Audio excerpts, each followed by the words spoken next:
Amrit noni pain oil, ನೋವಿಗೆ ವಿರಾಮ, ದೇಹಕ್ಕೆ ಆರಾಮ. ಅವರ ಡೇಟ್ ಆಫ್ ಬರ್ತ್ ಟೈಮ್ ಪ್ರಕಾರ ನೋಡೋದಾದ್ರೆ ಶ್ರವಣ ನಕ್ಷತ್ರ ಮಕರ ರಾಶಿಯಲ್ಲಿ ಹುಟ್ಟಿರ್ತಕ್ಕಂಥವ್ರು. ಅವರಿಗೆ ಈಗ ನಡೀತಾ ಇರತಕ್ಕಂಥದ್ದು 7.5. ಹಾಗೆ ಮೊದಲು ಯಾವುದೇ ಒಂದು ವ್ಯಕ್ತಿಯ ಜಾತಕವನ್ನು ನೋಡಿದಾಗ ಗುರುಬಲ ಇದೆಯಾ ಅಂತ ನೋಡಿದಾಗ ಅವರ ಜಾತಕದಲ್ಲಿ ನೋಡಿದಾಗ ಗುರು 12ನೇ ಮನೆಯಲ್ಲಿ ಕೇತು ಒಟ್ಟಿಗೆ ಇರೋದ್ರಿಂದ ಯಾವುದೇ ವಿಧವಾಗಿರ್ತಕ್ಕಂತಹ ದೇವತಾನುಗ್ರಹ ಇರುವಂತಹ ಸಾಧ್ಯತೆಗಳಿಲ್ಲ. ಹಾಗಾಗಿ ಅವರಿಗೆ ಈಗ 7.5 ನಡೀತಾ ಇದೆ, ಗುರುದಶೆ ನಡೀತಾ ಇರತಕ್ಕಂಥದ್ದು. ಇಂತಹ ಸಂದರ್ಭದಲ್ಲಿ ವ್ಯಯಸ್ಥಾನಾಧಿಪತಿ ಆಗಿರ್ತಕ್ಕಂತಹ ಗುರುದಶೆಯಲ್ಲಿ ಅವರಿಗೆ ಈ 7.5 ಮಧ್ಯಭಾಗ ನಡೀತಾ ಇರೋದು. 7.5 ಅಂದರೆ 7.5 ವರ್ಷ ನಡೆಯುವಂತಹ ಶನಿ ದಶೆ. ಈ 7.5 ವರ್ಷದಲ್ಲಿ ಬರುವಂತಹ 7.5 ಮೊದಲು 2.5 ವರ್ಷ ಒಳ್ಳೆಯದನ್ನು ಮಾಡಿದರೆ ನಂತರ ಬರುವಂತಹ 5 ವರ್ಷದಲ್ಲಿ ಶನಿಯಿಂದ ಕೆಲವು ತೊಂದರೆಗಳಾಗುವಂತಹ ಸಾಧ್ಯತೆಗಳು ಇರ್ತದೆ ಅಂತ ಹೇಳಿ ಜ್ಯೋತಿಷ್ಯ ಶಾಸ್ತ್ರದಲ್ಲಿ ತಿಳಿಸ್ತಾರೆ. ಆ ಪ್ರಕಾರವಾಗಿ ನೋಡ್ಲಿಕ್ಕೆ ಹೋದರೆ ಅವರ ರಾಶಿಯಿಂದ 2ನೇ ಮನೆಯಲ್ಲಿ ಶನಿಗ್ರಹ ಇರ್ತಕ್ಕಂಥದ್ದು, ಕುಂಭರಾಶಿಯಲ್ಲಿ ಶನಿಗ್ರಹ ಇರ್ತಕ್ಕಂಥದ್ದು. ಅವರ ಜಾತಕದಲ್ಲಿ ಶನಿ ಬಂದು ಕರ್ಕಾಟಕ ರಾಶಿಯಲ್ಲಿ ಇರ್ತಕ್ಕಂಥದ್ದು.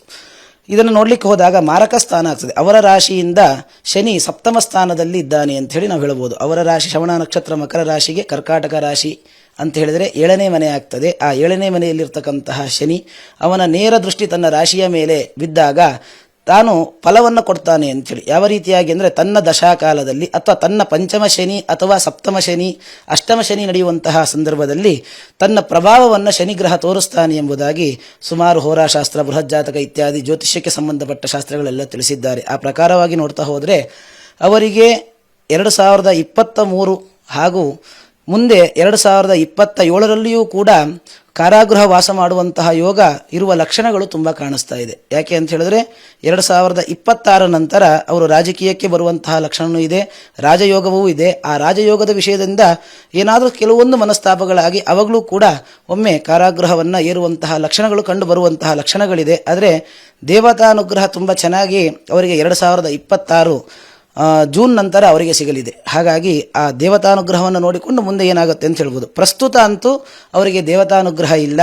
ಹಾಗೆ ಜಾತಕವನ್ನು ಸಂಪೂರ್ಣವಾಗಿ ವಿಮರ್ಶೆ ಮಾಡಿ ನಮ್ಮ ಕೇರಳ ರೀತಿಯಲ್ಲಿ ನೋಡೋದಾದರೆ ಇದನ್ನು ಆರೂಢ ಪ್ರಶ್ನೆ ಅಂತ ಕರೀತಾರೆ. ಈ ಆರೂಢ ಪ್ರಶ್ನೆಯಲ್ಲಿ ನೋಡ್ತಾ ಹೋದಾಗಲೂ ಕೂಡ ನಮಗೆ ಸೂಚನೆ ಬಂದಿರತಕ್ಕಂಥದ್ದು ಅವರ ಜಾತಕಕ್ಕೆ ಅವರ ಜಾತಕದಲ್ಲಿರುವಂತಹ ಗ್ರಹರು ಪ್ರಸ್ತುತ ಎಲ್ಲಿದ್ದಾರೆ ಅಂತ ನೋಡಿಕೊಂಡು ಹೋದಾಗ ಬಂದಿರತಕ್ಕಂಥದ್ದು ಒಂದು ಸ್ತ್ರೀ ಶಾಪ ಅಂಥೇಳಿ. ಕುಟುಂಬದಲ್ಲಿ 2 ವಿಧವಾಗಿರ್ತಕ್ಕಂತಹ ಜ್ಯೋತಿಷ್ಯ ಶಾಸ್ತ್ರದಲ್ಲಿ ಸ್ತ್ರೀ ಶಾಪವನ್ನು ನೋಡ್ತಾರೆ. ಒಂದು, ಯಾರಿಗಾದರೂ ನಮ್ಮಿಂದ ತೊಂದರೆಯಾಗಿ ಅವರು ಏನಾದರೂ ನೊಂದುಕೊಂಡು ಶಾಪ ಹಾಕಿರ್ತಕ್ಕಂಥದ್ದಿದ್ದರೆ ಅದರ ದೋಷಗಳಿಂದ ಮನುಷ್ಯನಿಗೆ ಕೆಟ್ಟ ಕಾಲ ಬಂದಾಗ, ಕೆಟ್ಟ ಸಮಯ ನಡೆಯುವಂತಹ ಸಂದರ್ಭದಲ್ಲಿ ಈ ದೋಷಗಳ ಪ್ರಭಾವಗಳಾಗ್ತದೆ ಅಂಥೇಳಿ.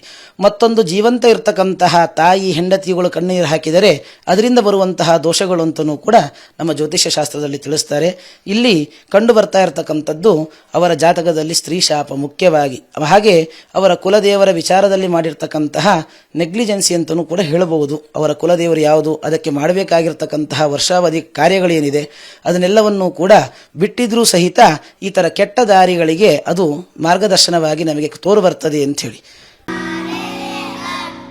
ನಾವು ಸಲಹಿದ ಕೈಗಳು ನಮ್ಮ ನೋವಿಗೆ ಸ್ಪಂದಿಸಿದಾಗ ಆಗುವ ಸಂತೋಷ. ಅಮೃತ್ ನೋನಿ ಪೇನ್ ಆಯಿಲ್, ನೋವಿಗೆ ವಿರಾಮ, ದೇಹಕ್ಕೆ ಆರಾಮ.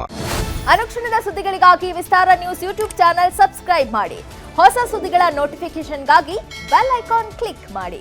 ಲೇಟೆಸ್ಟ್ ಅಪ್ಡೇಟ್ಸ್ಗಾಗಿ www.vistaranews.com ವೆಬ್ಸೈಟ್ಗೆ ವಿಸಿಟ್ ಮಾಡಿ. ಅಂಗೈಯಲ್ಲೇ ಜಗತ್ತಿನ ಸುದ್ದಿ ತಿಳಿಯಲು ವಿಸ್ತಾರ ನ್ಯೂಸ್ ಕನ್ನಡ ಆಪ್ ಡೌನ್ಲೋಡ್ ಮಾಡಿ.